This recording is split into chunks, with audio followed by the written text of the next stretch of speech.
This is Michael Orrell of MobileBurn.com. Today I have with me the HTC Touch HD. And while I realize that this is not a brand new device by any stretch, I've just been playing around with one for the past week and a half or so, and I've been really pleased with it. So I thought might as well do a video and highlight some of the features of it since we haven't done a video in depth of it in the past. As you can see, very simple design on this device. It's dominated by a 3.8-inch 800 by 480 pixel display. It's a resistive touchscreen display, which means it requires a little bit of pressure. As such, it's compatible with a stylus. There's a stylus silo here with a magnetic latch on it. You can see it automatically activated the device when I removed it. Up top here we have the power button. Very simple looking buttons here. 3.5mm audio port for headphones. Volume control there. Microphone hole right next to the mini USB style power headset port. Of course, you don't really need to use that since you have the 3.5mm headset.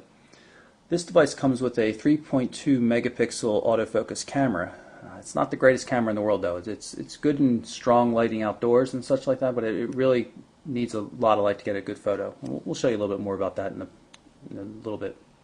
When we power the device up, you can see the TouchFlow 3D display, and as such, you can grab this little tab along the bottom, move across the different screens. You can also swipe. Now you notice the order of these tabs is different than what you might have seen on other devices. That's because this version of TouchFlow 3D comes with the ability to reconfigure the tabs, which is nice. You've been able to do that with third-party applications in the past, but now you can do it right on the device. You can even turn off tabs. You see I have the music tab turned off at this point. You could rearrange them, grab them, move them around, whatever you like. Works pretty well.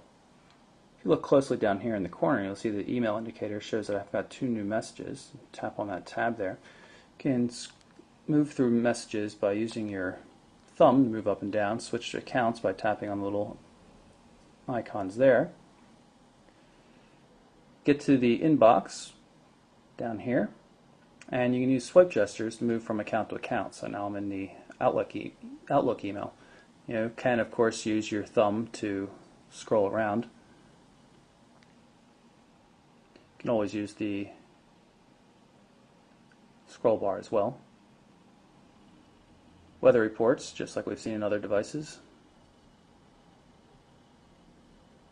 except now it shows 4-day forecast, which is pretty cool. Stock quotes are new to the HD as well.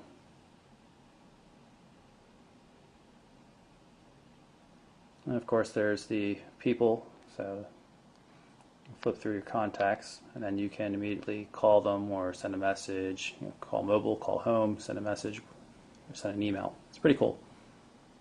One of the highlights of the Touch HD is its Opera web browser, and you see we'll have our bookmarks listed here. We'll tap and go to the Mobile Burn homepage. It's a Wi-Fi connection, so it'll come up a little bit faster than it would on HSDPA if it were working on a European network. But it comes up pretty quickly nonetheless. You can see we scroll around quite easily. Double tap to zoom, reformats the text so it's easy to read. Double tap zooming control is quite nice, but you can also use this control down here to manually zoom just by grabbing the little slider here.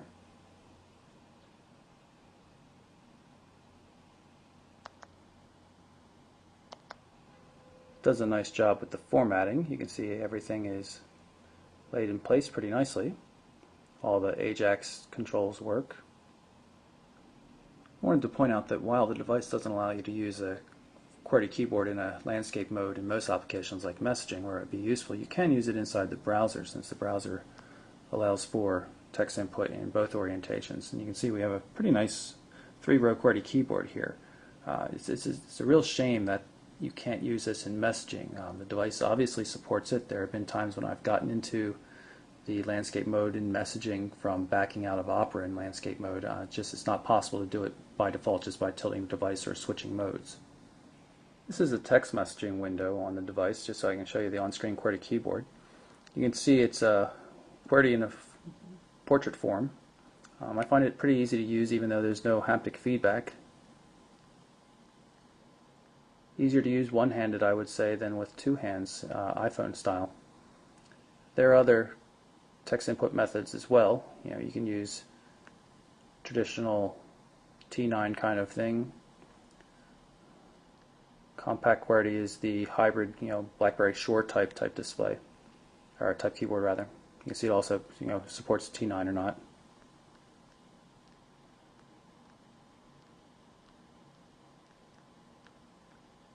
This is predictive text.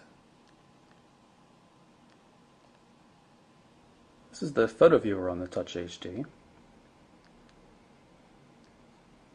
Now, in spite of the fact that you can't use text input in a horizontal landscape form, the picture viewing does work that way. You can, of course, use swipe gestures to move from image to image. Access the camera up here. Simple and not the best camera in the world. You can see here is the shutter button. You basically press the shutter button, it focuses and takes the picture right away. Makes it hard to get the picture you want. It's also kind of slow. Shutter speeds are always slow. Not impressed. It's better than what we've seen in some of the non-autofocus ones in HTC cameras, but it's just not a good camera overall, considering the otherwise spectacular caliber of the device in terms of multimedia. Here's a quick look at a sample video on the device, just so you can see how it looks. Very high quality. That 3.8-inch display is really good for watching video. And lastly, I just want to point out the little HTC developed task manager up here. It's in the upper right hand corner when you're in the home screen. Allows you to quickly see or switch to an application and close them as well to save memory.